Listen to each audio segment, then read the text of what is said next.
শোনো প্রীতম, তোমার স্বভাব চরিত্রের একটু পরিবর্তন আনা দরকার।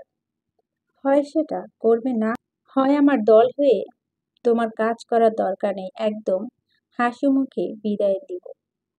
আওয়াজের এহেন কথায় প্রীতম অবাক হয়ে যায়। সে আবার কি করলো বুঝে উঠতে পারছে না। পাশের সায়েদকে এভাবে গোমরা মুখে বসে থাকতে কিঞ্চিৎ ভুরু কুঁচকায়। আওয়াজ আবারও বলল, তোমাদের স্যারের হবু বউয়ের ওপর চোখ তুলে তাকানো একদম নিষিদ্ধ। আর সে হচ্ছে রুয়া। লাস্ট একবার যদি দেখি তুমি তাকিয়েছো, তাহলে আমার থেকে খারাপ আর কেউ হবে না প্রীতম। এবারের মতো তোমায় ক্ষমা করে দিলাম। এখন বুঝলে আওয়াজ ঠিক কি বোঝাতে চেয়েছে, কিন্তু তার এরকম কোনো ভাবনা কাজ করেনি। সে তো ওয়াশরুম কোথাও সেটার কথা বলছিল। মাথা নিচু করে প্রীতম নিঃশ্বাস ছাড়ে, শুধু কথাগুলো শুনে গেল, কিছু বলল না। তবে তার সন্দেহ হচ্ছে সায়েদের ওপর, কারণ সে যখন উঠে এসেছিল তখন আওয়াজ ছিল না। আরো কয়েকবারও সায়েদ এসব বলে অনেক কথা শুনিয়েছে আওয়াজকে দিয়ে। এবার ও প্রীতম সায়েদকেও সন্দেহ করছে, কারণ সায়েদ ছাড়া আর কেউ অন্তত তার নামে আওয়াজের কাছে কিছু বলবে না। ইনিমাকে দেখতে আসে বিকেলের দিকে, যদিও বলেছে দুপুরে আসবে, কিন্তু হঠাৎ তাদের কিছু সমস্যা হয়ে যাওয়ার কারণে আর আসতে পারেনি। লিভিং রুমে সবাই কথা আওয়াজ শোনা যাচ্ছে। ফজলুল চৌধুরী আর মাহের চৌধুরী কথা বলছে। ইনিমাকে দুয়াত আর নিমি মিলে সাজিয়ে দিয়েছে। মায়া চৌধুরী একবার নিমিকে গিয়ে শাড়ি পরিয়ে দিয়ে এসেছে। আওয়াজ মাত্র সবাইকে বিদায় দিয়ে এসে বসেছে। শুধুমাত্র ছেলের মামা আর তার বাবা ছাড়া আর কেউ আসেনি। বেশ কিছুক্ষণ কথা বলে ইনিমাকে নিয়ে আসা হয়। সবার মোটামুটি পছন্দ হয়েছে ইনিমাকে। সায়ানের মামা আতিক আহমেদ বলে ওঠে, ফজলুল সাহেব, আমাদের মনে হয় ছেলে মেয়ে দুজনকে আলাদা কথা বলতে দেওয়া দরকার, তারপর না হয় আমরা সিদ্ধান্ত নেব। ফজলুল চৌধুরী মাথা নেড়ে সায় দেয়। আওয়াজ ইনিমাকে উঠিয়ে নিয়ে যায়। পেছন পেছন সায়ানও আসে। তাদের দুজনকে এক রুমে নিয়ে আওয়াজ চলে যায়। এতক্ষণ পর রুহা তার নিমি একটু কথা শোনার জন্য দরজার পাশ ঘেঁষে দাঁড়ায়, কিন্তু দুর্ভাগ্যবশত তারা কিছু শুনতে পাচ্ছে না। এক প্রকার অযথা দাঁড়িয়ে থাকে, ভীষণ বিরক্ত লাগছে তাদের। পিনপতন নীরবতা অবলম্বন করছে দুজন। অবশেষে বেশ সাহস নিয়ে মুখ খুলে, সায়হান, আমি সায়হান তালুকদার। ইনিমা নিশ্চুপ। সায়হান ফের বলে, আমি কি চলে যাব? আপনি অসুস্থ বোধ করলে বলতে পারেন। এবার ইনিমা চুপ না থেকে বলল, জি, আমি ইনিমা চৌধুরী। নরম স্বরে, মেয়েলি কণ্ঠে। সায়হান হেসে দিল নিঃশব্দে, যদিও এখনো মাথা তুলে তাকায়নি। তখন যা একটু নজর পড়েছিল। নামটা সুন্দর ভীষণ। আমায় আপনি চেনেন না, আমিও আপনাকে চিনি না। আর হুট করে জীবন নিয়ে এত বড় একটা সিদ্ধান্ত নেওয়াটা কষ্টসাধ্য। প্রতিটি মানুষের তার জীবন নিয়ে আলাদা স্বপ্ন থাকে। আপনারও আসছে নিশ্চয়। জি, আচ্ছা, এসব ব্যাপারে সবাই নিজস্ব মতামত থাকে। আমি আমারটা না হয় পরে বললাম। আপনার মতামত জানতে চাচ্ছি। সম্পূর্ণটা আপনার উপর নির্ভর করছে। ইচ্ছেমতো যে কোনো কিছু একটা বলুন। ইনিমার নাক টানে বরাবর। সর্দি লেগেছে। সায়হান পকেট থেকে টিস্যু বের করে ইনিমার সামনে রাখে, স্বাভাবিক স্বরে বলে ওঠে, টিস্যুটা নিন। ইনিমা টিস্যু হাতে নিল, নির্লিপ্ত স্বরে বলল, আপনি আমার ইচ্ছে মতো একটা কিছু বলতে পারছেন? আমি হ্যাঁ বলছি। সায়হান কিছুটা অবাক হয়, এত তাড়াতাড়ি রাজি হয়ে গেল। ব্যাপারটা কেমন ঘোলাটে লাগলো তার কাছে। এতবার বল পরিবারের চাপে পড়ে রাজি হয়ে গেলেন। আমাকে আগেই বলা হয়েছে সম্পূর্ণটা আমার উপর নির্ভর করছে। আমি না বলার সাথে সাথে প্রস্তাব থেকে দূরে সরে আসা হবে। আর আমি এখনো বাচ্চা মেয়ে নয় যে পরিবারের চাপে পড়ে রাজি হয়ে যাবে। আমার পরিবারও এমন নয় এসব বিষয়ে চাপ দিবে। এখানে কোনো বাধ্যবাধকতা নেই। কিঞ্চিৎ হাসে সায়হান। মেয়েটার কথা অসম্ভব সুন্দর। কি সুন্দর করে কথাগুলো বলো। ফের সায়হান বলল, তাহলে আমি কি ধরে নিব আপনি রাজি? জি। আচ্ছা, তাহলে উঠি। ভালো থাকবেন, নিজের প্রতি যত্নবান হবেন। আসছি। হাসি মুখে সায়হান বেরিয়ে যায়। উত্তর পেয়ে গিয়েছে। সায়হান যাওয়ার পর বড় করে নিঃশ্বাস ছাড়ে নিমা। লোকটার দিকে বারবার অগোচরে তাকাচ্ছিল। কারো কথা ভুল ছিল না, যেমনটি বলেছিল ঠিক সেরকম। তাই ইনিমা আর না বলেনি। ইনিমার সায়হানের পুরো কথা শোনার পর সিদ্ধান্ত নেওয়া হয় এই সপ্তাহের মধ্যে তাদের বাগদান সম্পূর্ণ হবে। পরিবারের সবাই এই সংবাদে ভীষণ খুশি। ছাদের রেলিং ধরে একপাশে দাঁড়িয়ে আছে আওয়াজ, পেছন থেকে কেউ ধীর পায়ে হেঁটে আসছে। তা উপলব্ধি করতে পারলেও একবারও পিছন ফিরে চাইল না। হঠাৎ হাঁটা বন্ধ হয়ে যায়। আমতা আমতা করে কেউ বলে উঠে, শুনছেন? তৎক্ষণাৎ আওয়াজ পেছনে তাকান। রুহাতকে দেখে বেশ অবাক হয়। ঘড়িতে এখন 9টা বাজে, কিন্তু এখন এই মুহূর্তে রুহাত এখানে? পাশ কাটিয়ে চলে যেতে নিলেই রুহাত আবার বলল, যাবেন না, আমার কিছু কথা বলার আছে। না শুনে দয়া করে চলে যাবেন না। বলো কি বলবে? ঈশা কেঁপে উঠে রুহাত, তবুও নিজেকে স্বাভাবিক করে বল, আমাকে ক্ষমা করা যায় না এমপি সাহেব? ক্ষমা চাচ্ছ কিসের জন্য? সেদিন না বুঝে আপনাকে দোষ দিয়েছিলাম, শান্ত স্বরে আওয়াজ বলে। খুনিদের কাছ থেকে ক্ষমা চাইতে হয় না। অদর কামড়ে রুয়াত কান্না থামানোর চেষ্টা করে। তার নিজেরই আর সহ্য হচ্ছে না এই শব্দটা। এই শব্দ আর উচ্চারণ করবেন না। তুমি সর্বপ্রথম উচ্চারণ করেছ। তা কান্না আসছে কেন তোমার? মাথা নিচু করে রুয়াত এবার সত্যি সত্যি কেঁদে দেয়, যা দেখে আওয়াজে হৃদয় আহত হয়। মন চাচ্ছে এখনই বলে দিতে তোমায় আমি ক্ষমা করে দিয়েছি প্রিয়সী। চেয়েও প্রিয়সীর প্রতি কঠিন হতে পারছে না। নিজেকে দেওয়া কথা রাখতে পারছে না, তবুও নিজে শক্ত করল। কণ্ঠে গম্ভীরতা এনে বলল, নিচে চলে যাও তুমি, খারাপ ভাববে কেউ দেখলে। এক কথায় দ্বিতীয়বার বলবো না।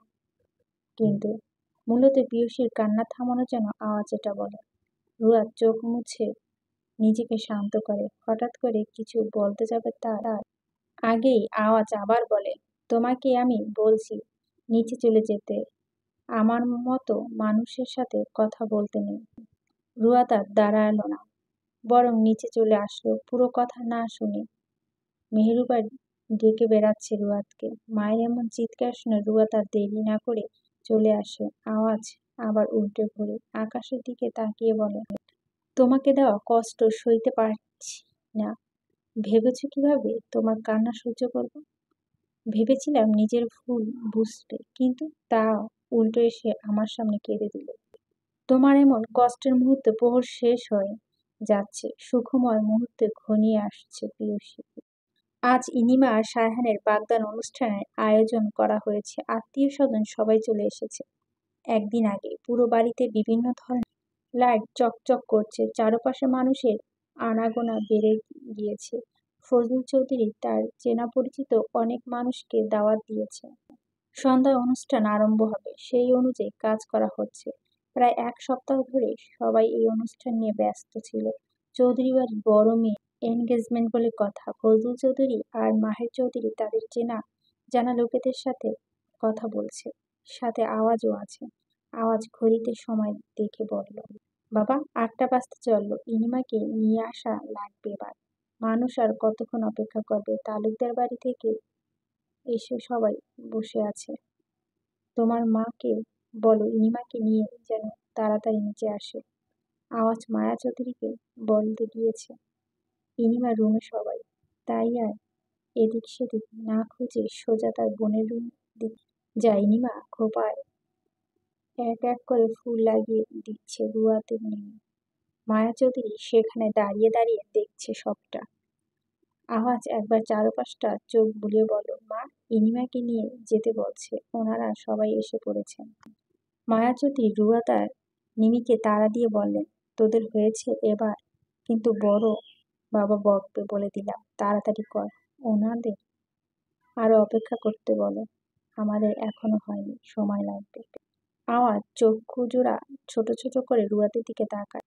মেয়েটা খুব মনোযোগ ইনিমার খোঁপায় ফুল লাগিয়ে দিচ্ছে। এখানে যে আওয়াজ এসেছে তা একবারও দেখলো না, বরং সে নিজের কাজে ব্যস্ত। গোলাপি রঙের একটা ড্রেস পরেছে রুয়াত, আর মুখে হালকা সাজ। নিমিও একই অবস্থা। আওয়াজ একটু হকচকে গেল। ইনিমা পরেছে ঠিক আছে, তবে রুয়াত আর নিমো একই রকম ড্রেস পরার কারণ কি? আবার দুজন একই ভাবে সেজেছে। হঠাৎ জেবা এসে মায়া চৌধুরী আর মেহরুবাকে ডেকে নিয়ে যায়। তালুকদার বাড়ি থেকে লোক এসেছে, ফজলুল চৌধুরী ডেকে পাঠিয়েছে। সেজন্য জেবা মায়া চৌধুরীকে এসে নিয়ে যায়। যাওয়ার সময় বলে গিয়েছে যাতে ইনিমাকে তাড়াতাড়ি নিয়ে আসি। বিয়েটা কি ইনিমার নাকি তোমাদের নিমি? চেহারা পোশাক সাজের প্রকাশ পাচ্ছে আসলে বিয়েটা তোমাদের। রুয়াদ কথাটি শোনামাত্র মাথা নিচু করে অধর কামড়ে ধরে, আর একটু পেছনে গিয়ে আড়াল করে নেয় নিজেকে। কথাটাতে প্রচণ্ড অস্থির লাগছিল। আওয়াজ ঠিক কি বোঝাতে চাইছে? বিয়েটা যার হোক তাই বলে কি তারা সাজবে না? আর সাজলে এমন কথা বলতে হবে? নিজেকে আড়াল করে স্বস্তি বোধ করছে রুয়াদ।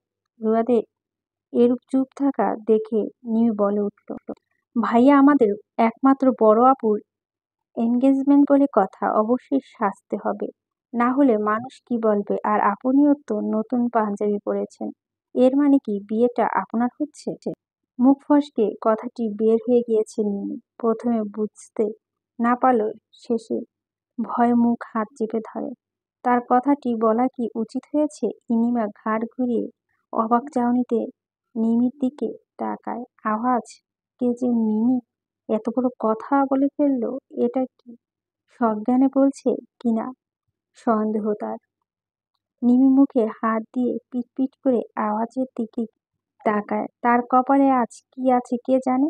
এত বড় একটা অনুষ্ঠান বোধ হয় বকা খেতে হবে। সে তো আর ইচ্ছে করে বলেনি, মুখ ফসকে বের হয়েছে। তখন খুব আনন্দ নিয়ে বলল, এখন বকা খাওয়ার আগে মনটা খারাপ হয়ে গিয়েছে। আর এই কথা যেবা কানে গেলে তো সর্বনাশ। মায়ের মার একটাও নিচে পড়বে না। এত বড় হয়ে আজ তার মায়ের হাতের মাইর খেতে হবে ভেবে মুখ অন্ধকার নেমে আসে। আওয়াজ তার পাঞ্জাবি টেনে টেনে ঠিক করে, স্বাভাবিক স্বরে বলে, কথাবার্তা আরো সাবধানে বলতে হবে। এভাবে কোনো দিক বিবেচনা না করে হুট করে বলে দিলে তোমাকে বিপাকে পড়তে হবে পরে। নিমি আর কিছু বললে না। সে যে আজকের মতো বেঁচে গিয়েছে তাতেই খুশি। যাক, তাকে আর কারো কাছে কিছু শুনতে হবে না। ফের আওয়াজ আবার বলল, ইনিমা, তোর হয়েছে? আমি কি চলে যাব? তা এই ফুলগুলো লাগাতে লাগাতে কি সারাদিন পার করে দিবি? রুয়াদ হাতে মাত্র আর একটা ফুল, এটা লাগালেই হয়ে যাবে। রুয়াদ তড়িঘড়ি করে ফুলটা লাগিয়ে দিল খোঁপায়। আওয়াজ এক পলক রুয়াদের দিকে তাকিয়ে ইনিমার হাত ধরে বেরিয়ে যায় রুম থেকে। নিমির দিকে বিরক্তকর চাউনিতে চেয়ে রুয়াদ বলল, তুই এখন ওটা কি বললি? আজ যদি ভাইয়া মেজো মায়ের কাছে এটা বলে দিত, তখন পুরো মজাটাই মাটি হয়ে যেত। আরে, আমি কি ইচ্ছে করে বলিনি? ওনার কথা তুই শুনিসনি? এরকম কথা বলে রাগ হবে না? আর আমারও মুখ ফসকে বের হয়েছে, ইচ্ছে করে তো বলিনি। এখন তাড়াতাড়ি নিচে চল। তালুকদার বাড়ি থেকে অল্প কয়েকজন লোক এসেছে। যেহেতু তাদের পরিবার এত বেশি বড় না, ইনিমা সায়হানের পাশে দাঁড়ায়। আওয়াজ একটু দূরে সরে আসে। উপর দিকে তাকাতেই রুয়া তার নিমিকে দেখে। গুটিসুটি পায়ে তারা নিচে নামছে, আর একজনের কানের কাছে আরেকজন ফিসফিস করে কি যেন বলছে। রুয়া তাকানোর আগেই আওয়াজ তৎক্ষণাৎ দৃষ্টি ফিরিয়ে সামনে তাকায়। বরাবরের মতো আওয়াজ তাকে ইগনোর করল। আপনাকে সুন্দর লাগছে খুব ইনিমা। তড়িত চোখে ইনিমা সায়হানের দিকে তাকালো। সেদিনের মাথা নিচু করে কথা বলা লোকটা এর কথা বলছে। ইনিমা খানিকটা অবাক হয়। আজ ও সায়হান মাথাটা হালকা নিচু করে কথাটি বলল, অথচ মাথা নিচু করে থাকলে তাকিয়েছে কখন? সন্দেহ হলো তার। আর সব সময় এভাবে কথা বলাটা কেমন জানি লাগে ইনিমার কাছে, তাই উল্টো প্রশ্ন করল, মাথা নিচু করে আছেন তাহলে তাকিয়েছেন কখন? আর আমায় যে সুন্দর লাগছে এটা বা দেখলেন কখন? সায়হান অধর মেলে হাসে, মাথা চুলকে উত্তর দেয়, আপনার দৃষ্টির অগোচরে। মাত্র ৩টা শব্দের বক্ষে বিভাজনে কম্পনের সৃষ্টি হয়। হ্যাঁ, এমন অনুভূতি প্রথম হচ্ছে তার। বুঝতে পারছে না হঠাৎ কেন এমন হচ্ছে। দ্রুত গতিতে সায়হানের দিকে তাকালো। লোকটা তখনও সামনের দিকে তাকিয়ে আছে। কারো দৃষ্টির অগোচরে তাকালে ঘোর অন্যায়, আর তাকিয়েও তাকে সুন্দর বলা আর বড় অন্যায়। আপনাকে আমি ভালো ভেবেছিলাম। ঘাবড়ে গেল সায়হান, বরং আরো একবার হাসল সুন্দরী রমণী কথায়। তা দেখে কিঞ্চিৎ ভুরু কুঁচকায় ইনিমা। লোকটা হাসছে, সে কি কোনো হাসার কথা বলছে নাকি? অনেকেই তাকায় আপনার দিকে। তাই আমি একা থাকলে কোনো দোষ বা অন্যায় হবে না মিস। ইনিমা চুপ হয়ে থাকলো কিছুক্ষণ। ফজলুল চৌধুরী তার হাতে একটা রিং দিয়ে এসে বলল পরিয়ে দিতে সায়ানকে। প্রথম প্রথম ইনিমা একটু গিল্টি ফিল করলো। পরক্ষণে হাত এগিয়ে দেয় সায়হান। ইনিমা অবাক চোখে তাকাতে ইশারা করে রিংটা পরিয়ে দেওয়ার জন্য। ইনিমা পরানো শেষ হলে সায়হান যত্ন সহকারে সুন্দরী রমণী অনামিকা আঙুলে রিং পরিয়ে দেয়। মুহূর্তের মধ্যে সবাই তালি দিয়ে ওঠে। সায়হান একটু মাথাটা নিচু করে বলে, ধন্যবাদ আমার জীবনে আসার জন্য বিউটিফুল। মাথা উঁচু করে ইনিমা সায়হানের দিকে তাকায়। লোকটা দৃষ্টি এবার তার দিকে। এটা এই প্রথম দেখল সে। প্রত্যুত্তরে ইনিমা নিজেই হেসে দিল এমন কথায়। আমার আপনার সাথে কিছু গুরুত্বপূর্ণ কথা আছে শাহেদ ভাইয়া। ফোন কারো সাথে কথা বলছে শাহেদ। হঠাৎ চেনা পরিচিত কণ্ঠস্বর শুনে পিছন ফিরে তাকায়। রুয়াদকে দেখে বেশ অবাক হয়। রুয়াদ তার সাথে কথা বলতে এসেছে। ব্যাপারটা কেমন ঘোলাটে লাগছে তার কাছে। কারণ চৌধুরী বাড়িতে আসার পরপর কখনো কোনো মহিলা কিংবা এ বাড়িতে কোনো মেয়ে আজ পর্যন্ত নিজ থেকে কথা বলতে আসেনি। অবশ্যই দেখা হলে কথা বলে। আর আওয়াজের দলের কোনো লোক যদি বাসায় আসে তাহলে কড়া নির্দেশ থাকে যেন কেউ না বের হয় রুম থেকে। আর বের হলে অবশ্যই তার রুমের পাশ দিয়ে যেন না যায়। এ কথাটি মোটামুটি সবাই মান্য করে। রুবাদ যে করে না তেমনটাও নয়। সেও খুব করে কথাটি মেনে চলার চেষ্টা করে। আজ ইনিমার এঙ্গেজমেন্ট ছিল বলে আওয়াজ ছায়েদকে দাওয়াত দিয়েছে। সেই হিসেবে আজ আসা এখানে। তবে রুয়াদের নিজ থেকে এসে কথা বলাটা একটু বেশি সন্দেহজনক লাগছে শাহেদের কাছে। এখানে আবার প্রতিক্রিয়া না করে উপায় নেই। অবশ্যই তার স্যারের বাড়ির মেয়ে, কিন্তু ভয় হচ্ছে। না জানি আওয়াজ কি না কি বলে। খানিকটা ঘাবড়ে যায় শাহেদ। সৌজন্যবোধক হাসি দেয়। অতঃপর আসসালামু আলাইকুম ম্যাম। রুয়াদ সালামের জবাব দিল। আরেকটু সামনে এগিয়ে এসে বল, ভাইয়া আপনার সাথে আমার জরুরি কিছু কথা ছিল, সেজন্য এখানে আসা। আমি জানি আপনি ছাড়া আর কেউ কথাটি যথাযথ উত্তর দিতে পারবে না। তেমন কাউকেও আমি চিনি না আপনি ছাড়া। তাই আমার উত্তর খোঁজার জন্য আপনি ঠিক মনে হচ্ছে। এহেন কথায় ভুরু কুঁচকাল সাহেব। কি এমন জানার জন্য রুবাদ তার কাছে এসেছে? কথা বাড়ায় না, সোজাসাপটা বল। আমার যদি জানা থাকে তাহলে অবশ্যই বলবো। কি কথা ম্যাম? রুয়াদ মাথা ঘুরিয়ে চারপাশটা তাকায়, দেখলো আওয়াজ কোথায় আছে কিনা। শাহেদের সাথে যে কথা বলতে এসেছে তা শুধু নিমি জানে, আর কেউ জানে না। ব্যাপারটা সম্পূর্ণ গোপন রাখতে চাচ্ছে সে। জিহ্বা দ্বারা অদর ভিজায় বেশ সাহস নিয়ে বলে, আপনাদের স্যারের ব্যাপারে কিছু কথা জানতে এসেছি। শুনুন, আগে ভয় পাবেন না। আমিও কিন্তু রিস্ক নিয়ে এসেছি এখানে। কথাগুলো না জানতে পারলে হতাশ হব। আশা করি আপনি যা সত্যি তাই বলবেন। দুপা পিছিয়ে যায় সাহেব। আওয়াজের ব্যাপারে জানতে এসেছে? কি জানার আছে রুয়াদের?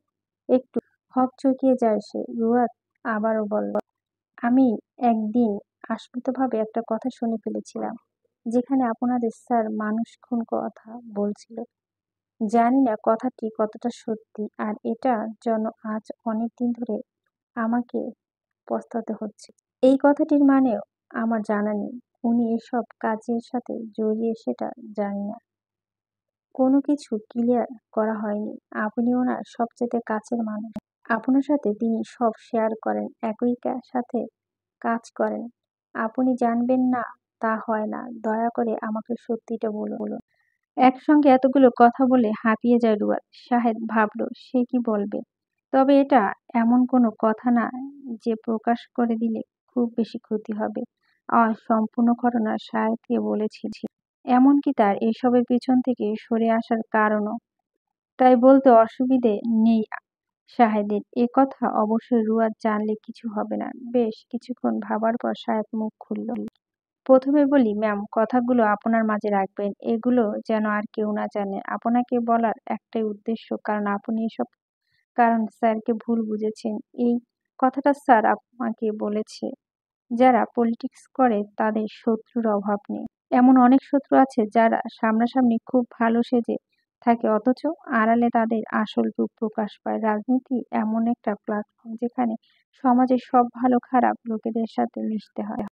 এখন ধরুন আপনি জানেন মানুষটা খারাপ, অনেক অনৈতিক কাজের সাথে জড়িয়ে, তাও আপনার তার সাথে পুরো দিন সব মুখ বুজে সহ্য করে নিয়ে দিব্য হাসিখুশিতে কথা বলতে হবে। আপনি গোপন সূত্রে জানতে পেরেছেন লোকটা আপনার বিরুদ্ধে কাজ করছে, অন্য কারো সাথে হাত মিলিয়ে আপনার ক্ষতি করার চেষ্টা করছে। তাহলে সব ভুলে এই সময়টা তার সাথে একদম সহজভাবে সাধারণ মানুষের মতো কথা বলা লাগবে। আর স্যার যেহেতু অনেক বড় একটি পদবিতে আছেন, স্যার এমন করতে হয়। কিছুদিন আগে জানতে পেরেছিলেন কেউ একজন স্যারকে মারার চিন্তা করছে, তাকে খুঁজে দিশেহারা মতো অবস্থা হয়েছিল আমার পুরো দলে। শেষ পর্যন্ত খুঁজে পাওয়া গেছে, আপনার জন্য পিছিয়ে এসেছি। কোনো রকম শাস্তি না দিয়ে স্যার তাকে ছেড়ে দিয়েছে। রাগের মাথায় স্যার বলে ফেলেছে খুন করার কথা, অথচ আপনি সেটা সত্যি সত্যি মনে করে বসেছিলেন। আপনি এত বছর কাজ করেছেন ওনার সাথে, কখনো সব কর্মকাণ্ডে জড়ায়নি উনি। আচ্ছা ম্যাম, আপনি সম্পূর্ণ নির্দোষ, শুধুমাত্র আপনাকে আপনার জায়গা থেকে জন্য মারার প্ল্যান করে যাচ্ছে প্রতিনিয়ত। তখন ঠিক কি করবেন আপনি? স্যারের জায়গায় অন্য কেউ হলে কারো কথা পরোয়া না করে ঠিকই লোকটাকে খুন করে ফেলতো, তাদের দুদণ্ড হাত কাঁপতো না। আর আপনি কি স্যারকে খুনি খুনি বলে ফেলেছেন শুধুমাত্র আপনার কথাটা ধরে রেখে স্যার লোকটাকে ছেড়ে দিয়েছে, এবং এটাও মানা করেছে যাতে কখনো আবার কোনোদিন এসব প্ল্যান করলে যেন কেউ স্যারকে না জানায়। তবে তিনি সিকিউরিটি বাড়িয়ে দিয়েছেন নিজেকে প্রোটেক্ট করার জন্য, সব রকম চেষ্টা চালিয়ে যাচ্ছে। এখন পুরো কথাটি শোনার পর কি মনে হচ্ছে, আদৌ কি সত্যি বলেছেন ম্যাম? রুয়াদ পুরো কথাটি শুনে বাকরুদ্ধ হয়ে গেল। সে সম্পূর্ণ না জেনে বুঝে আওয়াজকে বারবার এক শব্দ উচ্চারণ করে লোকটার হৃদয় ক্ষত করেছেন, মনক্ষুণ্ণ করেছেন। এখন তো সবটা শোনার পর মনে হচ্ছে দোষটা রুয়াদের। পুরো কথা না জেনে আওয়াজকে দোষ দিয়েছে বিশ্রীভাবে, কি সব জঘন্য কথা বলেছে, অথচ মানুষটার এখানে কোনো দোষ নেই। অনুশোচনায় লজ্জা মাথা নিয়ে নেয় রুয়াদ। সে আওয়াজের সামনে দাঁড়িয়ে আবার কি ক্ষমা চাইবে, হৃদয়ে ভার হয় মেয়েটার। আচমকা কারো রাগান্বিত স্বর ভেসে আসে, সাহেব। একটা শব্দের মাঝে হাজার হাজার রাগ ঝংকার তোলা শব্দ শুনে রুয়াদ ঘাড় ঘুরিয়ে তাকায়। আওয়াজকে এখানে দেখে হতভম্ব হয়ে যায়। তুমি আমার বিশ্বাস ভেঙেছ সাহেব, তোমাকে ক্ষমা করা যাবে না। দয়া করে তুমি আমার দল থেকে বের হয়ে যাবে এক্ষুনি। এমন বিশ্বাসঘাত নিয়ে আমি কাজ করতে চাই না। শায়দ হতকম্ব আওয়াজের কথাগুলো বলছে তাকে, কিন্তু তার যে মন থেকে বিশ্বাস হচ্ছে না। সে তো বলে ভালোই করেছে, কারণ এখানে তার স্যার কষ্ট পাচ্ছে, এখন বলে তো বিপদে পড়ছে। তা কি কোনো ভুল হলো? বুঝে উঠতে পারছে না। এখানে আজ রুয়াদ জোর না করলেও সে বলতো না। অবশ্য রুয়াদ বলার জন্য জোর করেছে দেখে বলছে। রুয়াদ অসহায় দৃষ্টিতে তাকিয়ে সাহেবের দিকে। তার জন্য আজ আওয়াজ এত কাছের লোককে দল থেকে বের হয়ে যেতে বলছে। আওয়াজের রাগের কারণ আর এই মুহূর্তে পরিস্থিতির কারণ সে নিজে। একে তো অনুশোচনা হচ্ছে কেন আওয়াজকে সবটা না শুনে ভুল বুঝেছে, আর এখন অনুশোচনা হচ্ছে সাহেবের সাথে আওয়াজের এরূপ ব্যবহারের কারণ। নিজেকে সামলে নেয় রুয়াদ, সহসা বলে ওঠে, আপনি ওনাকে কিচ্ছু বলবেন না। আমি আগে এখানে এসে জিজ্ঞেস করেছি, ওনার সত্যি কোনো দোষ নেই। আমি বলার জন্য জোর করেছিলাম, সেজন্য উনি বলতে বাধ্য হয়েছেন। আপনি প্লিজ এসব কথা বলবেন না। আওয়াজের সর্বপ্রথম মনে পড়ে সেই কথাটি, আমারও তো কোনো দোষ ছিল না প্রেয়সী, অথচ তুমি আমাকে খুনি বানিয়ে দিলে। আওয়াজ ভুরু কুঁচকে রুয়াদের দিকে তাকায়, এতপর শাহেদকে কি যেন ইশারা করে। শাহেদকে ক্ষমা করব না, ও আমার বিশ্বাস ভেঙেছে। ওর মতো মানুষ আমার হয়ে কাজ করার দরকার নেই। স্যার, ম্যাম জোর করেছিল বলার জন্য, আমার মোটেও ইচ্ছে ছিল না। এবার মতো ক্ষমা করে দিন। করব না স্যার, ম্যাম জোর না করলে আমি একটুও বলতাম না। স্যার, আপনি তো কত মানুষকে ক্ষমা করে দেন, আমায় ও তাদের মতো মনে করে ক্ষমা করে খুশি হব স্যার। আরেকবার বিশ্বাস করে দেখুন স্যার। পরপর অনুরোধের সুরে খারাপ লাগছে রুয়াদের। সে আজ সবকিছুর জন্য দায়ী, অথচ আওয়াজ কোনো দোষ না করে তাকে ক্রমাগত দোষ দিয়ে যাচ্ছিল। এখন আবার তার জন্য সাহেব ফেঁসে গিয়েছে। রুয়াদ আশেপাশটা একবার চোখ বুলায়, এতপর বলে উঠে, উনি যা বলেছেন তার জন্য আমি তাকে বাধ্য করেছিলাম। আপনি প্লিজ লোকটাকে ক্ষমা করে দিন। আওয়াজ একের পর এক শাহেদের দিকে তাকাচ্ছে, আবার রুয়াদের দিকে তাকাচ্ছে। ভেবেছিল রুয়াদকে কোনো এক সময় নিজের মুখে সব বলবে, কিন্তু তাকে তো শাহেদ বলে দিল। তার উপর কোনো রাগ নেই, শুধু দেখতে চেয়েছিল শেষটা। আওয়াজ বড় নিঃশ্বাস নেয়, জিহ্বা ভেজা। রুয়াদের মুখপানে তাকায়, ভয় মেয়েটা মুখ শুকিয়ে আছে। নিশ্চয় এসব কারণে ভয়ে মুখটা এই অবস্থা করে রেখেছে। আওয়াজ শান্ত স্বরে বলল, আরো একবার সুযোগ দিলাম সায়েদকে, নিজেকে শোধরাবার চেষ্টা করো। বুঝে গিয়েছ তাই আর বলছি না যে তোমাকে ক্ষমা করে দিয়েছি। যেদিন আবার পূর্ণ বিশ্বাস অর্জন করতে পারবে সেদিন মনে করবে তোমাকে আমি ক্ষমা করেছি। শাহেদের কথাটি শোনার পর খুশি হয়। সে জানে আজ ক্ষমা করে দিয়েছে, এবং সেটা মন থেকে। কারণ যাই হোক, সে অন্তত তার স্যারের ভালো খারাপ দিক সবটা বিবেচনা করে বলেছে। রুয়াদ যেন তার ভুলটা ঠিকঠাক বুঝতে পারে সেদিন চিন্তা করে বলে দিয়েছে। শাহেদ হেসে মাথা দুলাতে দুলাতে চলে যায়। আওয়াজ অদ্ভুত চাউনিতে তাকায়। রুয়াদের ভীষণ অনুশোচনা হচ্ছে। আওয়াজের কাছে কিভাবে ক্ষমা চাইবে? তার কি আদৌ ক্ষমা চাওয়ার মতো অবস্থা রয়েছে? না, জেনে শুনে লোকটা কি দোষ দিয়ে যাচ্ছিল, অথচ তার কোনো দোষ ছিল না। তবে সেদিন সত্য কথা ইগনোর রুয়াদ সহ্য করতে পারছে না। অনেক সময় পর বলে ওঠে, সায়েদ ভাইয়ের মতো কি আমাকে ক্ষমা করা যায় না? মানুষ ভুল করে, তার জন্য এতদিন ধরে শাস্তি দেওয়া লাগবে? আমার শাস্তি যদি শেষ হয় তাহলে এবার ক্ষমা করে দিন। আর কখনো জেনে শুনে কাউকে ভুল বুঝবো না। সত্যি কথা বলছি, আমি আর সহ্য করতে পারছি না এগুলো। এখন শোনার পর সবটা আমার নিজের কাছে খারাপ লাগছে। সাধারণ যে কেউ শুনলে এটা মনে করবে আমার ক্ষেত্র ব্যতিক্রম কিছু হয়নি। আমাকে কি সত্যি ক্ষমা করা যায় না এই বিষয়ে? এইটুকুনি বলে রুয়াদ থামে। বরাবর কথা আটকে আসছে তার। আওয়াজ নিঃশব্দে হেসে দেয়। আর একটু হলেই প্রতিবারের মতো রুয়াদ কেঁদে দেবে নয়তো। দূরত্ব বজায় রেখে আওয়াজ বল, কিসের ক্ষমা চাচ্ছ? প্রথমত তোমাকে আমি কষ্ট দেওয়ার জন্য এসব কিছু করিনি, শুধুমাত্র তোমাকে তোমার ভুলটা বোঝানোর জন্য এগুলো করেছি। এখানে কাহিনী শেষ। তবে ক্ষমা চেয়েছে যে চোখের পানি ফেলছো, কিসের জন্য ক্ষমা চাচ্ছ তুমি? অবাক দৃষ্টিতে রুয়াদ আওয়াজের দিকে তাকায়। সে যে ভুল করেছে তার জন্য ক্ষমা চাচ্ছে, এ কথা আওয়াজ বুঝেনি। নিজেকে শান্ত করে রুয়াদ বলল, আমি আমার ভুলের জন্য বারবার ক্ষমা চাচ্ছি, অথচ আপনি মুখ ফিরিয়ে নিয়েছেন প্রতিবার। এর মানে কি বোঝায় আপনি রাগ করে আছেন?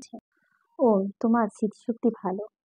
তোমার প্রতি আরো বেশি কঠোর হলে মনে হয় সহ্য করতে পারাটা বেশি কষ্টসাধ্য হয়ে যেত। ক্ষমা করে দিয়েছি আমি অনেক আগে। শুধু তোমার ভুলটা বোঝানোর জন্য চুপ করেছিলাম।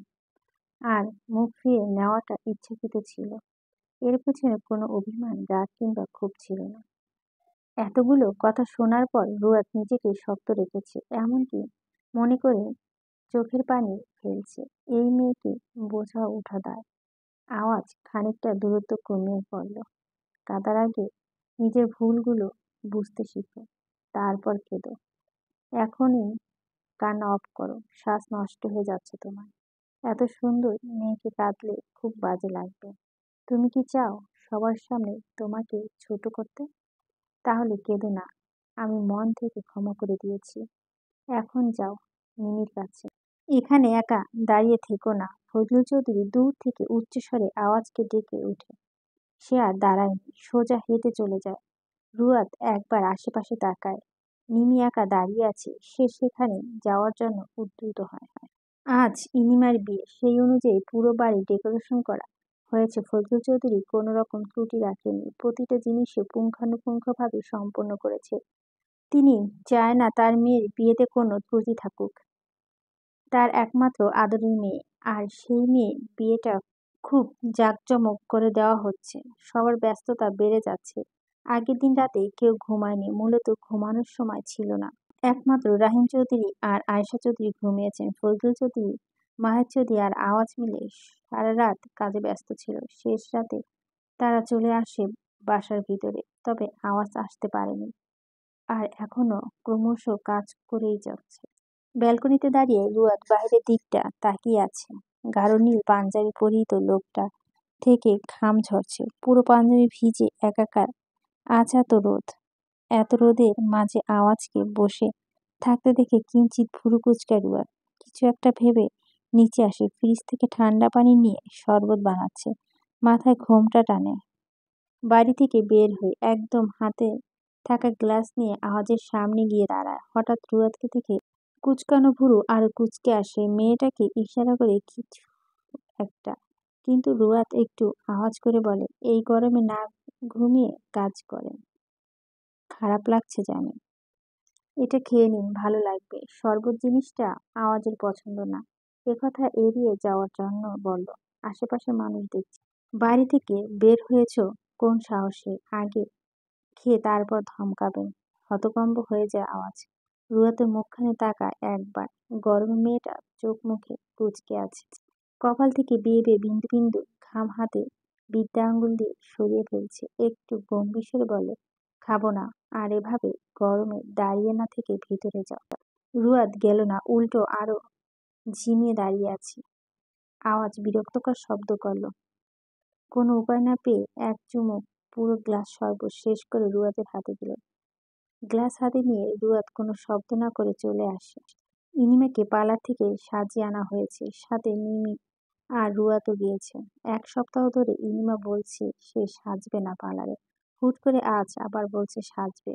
তাই কেউ আপত্তি করেনি। রুয়াদ আর মিমিও সেজেছে। আরহাম গিয়ে তাদের 3জনকে নিয়ে আসার জন্য যায় সেখানে। এদের এমন সাজ দেখে বিস্মিত হয়ে যায় সে। প্রথমে কিছু না বলে গাড়িতে ওঠার সাথে সাথে আরহাম বলল, মনে হচ্ছে বিয়ে রুয়াদ আর মিমি। ইনিমা সেজেছে ভালো কথা, ও না হয় বিয়ে তাই সেজেছে। তোরা এভাবে সেজেছিস কেন? বিয়েটা তোদের হচ্ছে নাকি? মিমি একদম রেগে যায়। সেই দিন একবার আওয়াজ বলেছিল, আজ আবার আরহাম বলছে। আশ্চর্য, তারা কি সাজতেও পারবে না? তাদের একমাত্র বড় আপুর বিয়ে, সাজবে না তো কি করবে? আরহাম সামনে বসতে মিমি তাকে ছুঁতে পারেনি, তবে কর্কশ গলায় বলল, আমাদের আপুর বিয়ে, আমরা সাজবো না তো কে সাজবে? যতদিন আপুর বিয়ে অনুষ্ঠান থাকবে ততদিন সেজেগুজে বসে থাকবো আমরা। সাজলে তোমার এত সমস্যা কোথায়? রুয়াদ কিছু বলল না, সে চুপ করে শুনে গেল শুধু। কারণ বুঝেছে আরহাম তাদের জ্বালাতন করার জন্য বলেছে। কিন্তু নিমি কি সে জ্ঞান বুদ্ধি আছে? সে তো না বুঝেই বলে ফেলে সব। আরহাম নিমির কথায় থতমত খেয়ে যায়। ইনিমা বলল, সেদিন একবার আওয়াজ ভাইয়া এ কথা বলেছিল, আজ তুইও বলছিস। তা ওরা সাজবে না? আর আমি রাজি করিয়েছি সাজার জন্য। হয়েছে, দু ভাই বোনকে বলছি আর এইসব নিয়ে ঝড় করবি না। গাড়ির সামনে বসে থাকা ড্রাইভার হেসে দেয়। আজকের দিনেও ইনিমা শাসন যায়নি। একটু পর বিয়ে করে চলে যাবে শ্বশুরবাড়ি, অথচ এখনো আরহামকে বকাবকি করছে। গাড়ির ড্রাইভারকে এভাবে হাসতে দেখে আরহাম কপালে হাত ঘষে বলল, হাসেন কেন? ব্যাস, তার হাসি মুহূর্তের মধ্যে উধাও হয়ে গেল। রুহা সবটা বুঝতে পেরে সেও হেসে দিল। নিমা আর শাহানের বিয়ে শেষ। মোটামুটি ভালোভাবে বিয়েটা সম্পন্ন হয় তাদের। বিবাহ বন্ধনে আবদ্ধ হওয়ার সেই পবিত্র শব্দ উচ্চারণ করতে গিয়ে কেঁদে দেয় ইনিমা। তারই সামনে ফজলুল চৌধুরী নিজেকে শক্ত করে বসে ছিলেন। শেষ পর্যন্ত এসে তিনিও কেঁদে দেয়। মায়া চৌধুরী সেখান থেকে সরে এসেছে। সহ্য করতে পারছে না এমন মুহূর্ত। নিজের কোলে পিঠে করা মেয়েকে আজ অন্য একটি বাড়িতে পাঠিয়ে দিবে ভেবে পড়ছে তার। কাঁদবে না, মিস থেকে হয়ে যাওয়া মিসেস বিউটিফুল। আপনার যখন মনে চাইবে তখনই বাড়িতে চলে আসবেন। কেউ কিছু বলবে না। এখন কেঁদে নিজের সাজ একদম নষ্ট করে ফেলছেন। সবার অগোচরে সায়হান ইনিমার চোখে পানি মুছে কথাটি বলে। ইনিমা মনে মনে কিছু আড়াচ্ছে। আপনি কি বুঝছেন? মুখ আর প্রকাশ করল না। তালুকদার বাড়ি থেকে লোকজন তাড়া দিচ্ছে বউ নিয়ে যাওয়ার জন্য। যা দেখে ইনিমার বুক ধড়ফড় করা শুরু করে। আর একটু পরেই তার এই বাড়ির মানুষের প্রতি মায়া ছেড়ে চলে যেতে হবে অন্য কোথাও, নতুন এক জায়গায়। এক এক করে সবার কাছ থেকে বিদায় নেয় ইনিমা। ফজলু যদি আহাজারি আওয়াজ সামলে রাখতে পারছে না কাউকে। একদিক দিয়ে মায়া চৌধুরী, আরেক দিক দিয়ে ফজলু চৌধুরী। শেষ পর্যায়ে মেয়েকে বিদায় দিতে গিয়ে মায়া চৌধুরী জ্ঞান হারায়। রুয়াদ নিমি বেঘরে ধরে কেঁদেছে। ইনিমা বিদায়ে তাদের ভীষণ কষ্ট হচ্ছে। একসাথে কত দুষ্টুমি করেছে তারা। আওয়াজের কাছে থেকে বিদায় নিয়ে আওয়াজ তার বোনকে সায়ানের হাতে তুলে দেয়। আজ ফজলু চৌধুরীর জায়গায় সে দায়িত্ব পালন করেছে। ইনিমাকে বিদায় দিয়ে তারা করে বাসায় চলে আসে। সাহেব আজকেও এসেছে, তবে যায়নি এখনো। আওয়াজের কাছ থেকে বলে যাবে, স্যার আমি যাচ্ছি, কোনো দরকার হলে অবশ্যই কল দেবেন, আমি সাথে সাথে চলে আসবো। পাশ ফিরে আওয়াজ সাহেবের দিকে তাকায়, কিঞ্চিৎ ভুরু কুঁচকায় তাকে দেখে। কি দরকারে কথা বলছো? রুয়াদকে ইশারা করে সাহেব বলল, স্যার কিছু মনে না করলে একটা কথা বলি। ম্যাম যেভাবে কাঁদছে মনে হচ্ছে তার বিদায় হয়ে যাবে এখনই। আসলে উনি তো আর নিজের বিদায়ের সময় কাঁদতে পারবে না, তাই হয়তো এখন কেঁদে নিচ্ছে। কারণ বিয়ে হলে তো তিনি এই বাড়িতেই থাকবেন, ওনার তো আর কোথাও যাওয়া লাগবে না, কষ্টও হবে না তেমন। সে কান্না এখন কাঁদছে। আর চোখে আওয়াজ সাহেবের দিকে তাকায়। তুমি বোধহয় ভুলে গিয়েছো কাকে দাঁড়িয়ে এসব বলছো। আমি মনে করে দিচ্ছি আমি তোমার স্যার। পরের বার বললে ভেবেচিন্তে বলবে। সাহেদ হাসি মিটমিট করে, সহসা রাগ দেখাবেন না স্যার। যাই, ম্যামকে একটু সান্ত্বনা দিয়ে আসি বলেই আর এক মুহূর্তে অপেক্ষা করল না সাহেব। সোজা রুয়াদের সামনে দাঁড়ায়। আওয়াজ দূর থেকে দাঁড়িয়ে সব দেখছে। পকেট থেকে টিস্যু বের করে রুয়াদের সামনে রাখতে সে মাথা তুলে যায়। এত হেসে সাহেব বলে উঠে, স্যার বলছে বেশি কাঁদতে না। আর এই যে টিস্যু দুজনকে দিলাম, এবার কান্না আসলে এটা দিয়ে মুছবেন। এবার আমি আসি ম্যাম। মেহরুবা, আমি তোমার কাছে একটা আবদার করছি, বলতে পারো? ছোট বোনের কাছে বড় ভাইয়ের একটা আবদার রইল। তোমার মেয়েটাকে আমার ছেলে পছন্দ করে। রুয়াদকে আমি আমার ছেলের বউ করে ঘরে তুলতে চাই। মেহরুবা কিছুটা হকচকিয়ে যায়।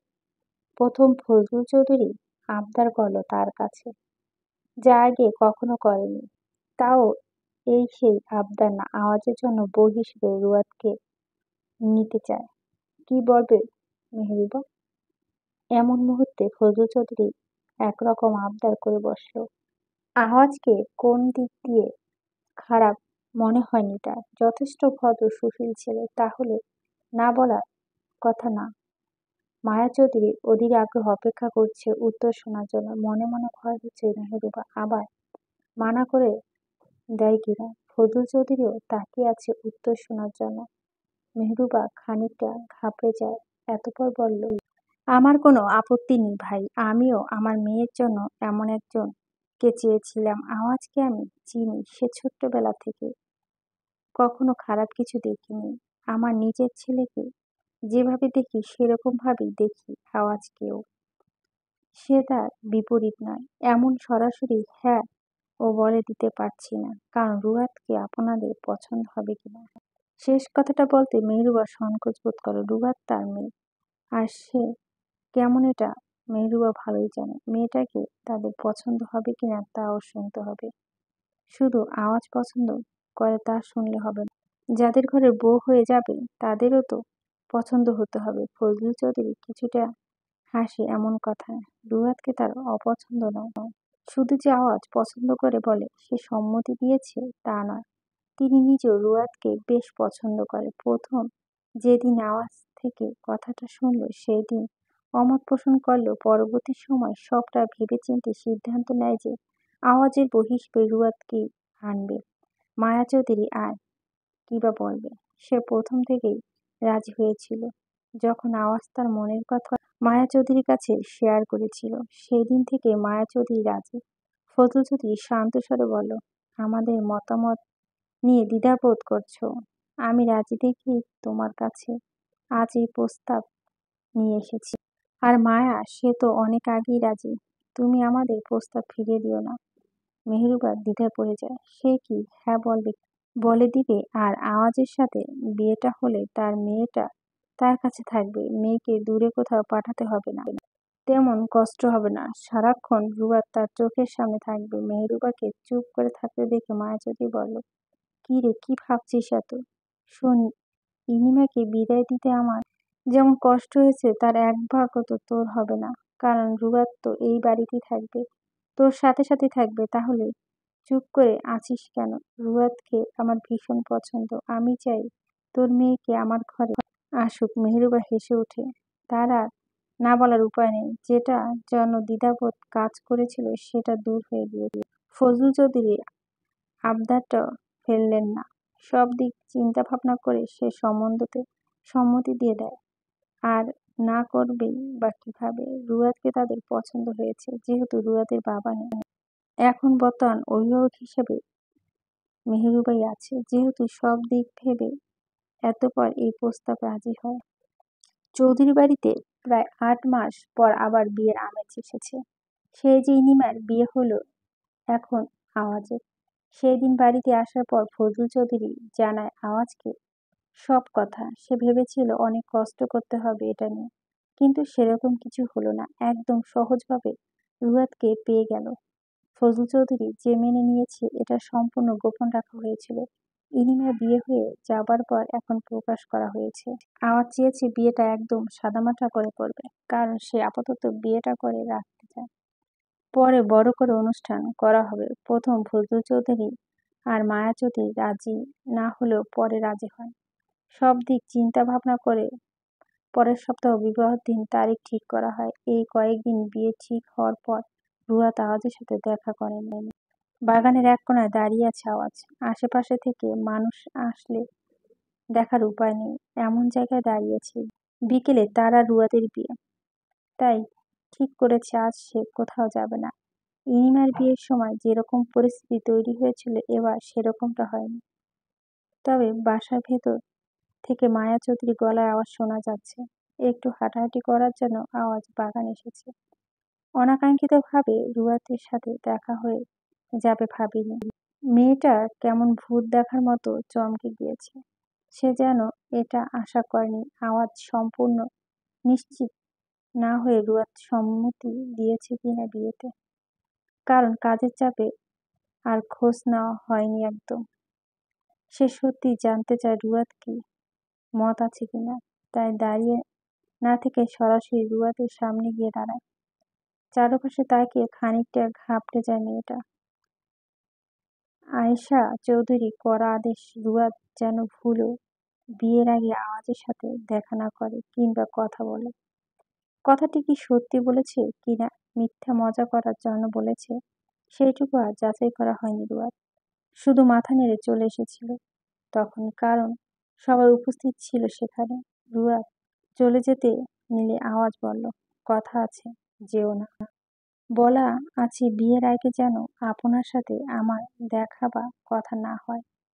আমার মোটেও ধারণা ছিল না যে আপনি এই সময় এখানে থাকবেন, না হলে আমি কখনো এখানে আসতাম না।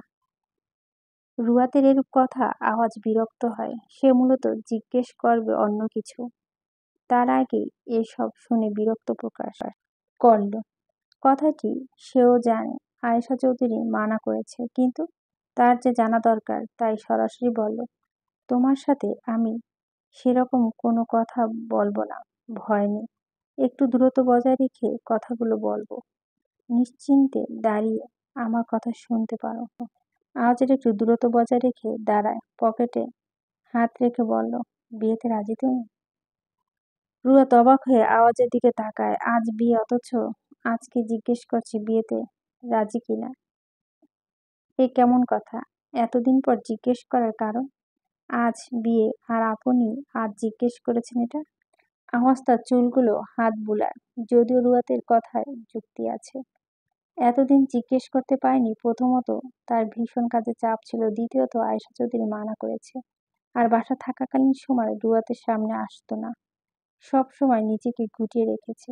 তাহলে আওয়াজ কিভাবে কথা জিজ্ঞেস করবে? আর এমন দিনও কথাটি বলে কোনো লাভ হবে বলে মনে হয় না, কারণ আজ বিয়ে। আর রুয়াতে অমত থাকলেও সে নিশ্চয় না বলে দিত।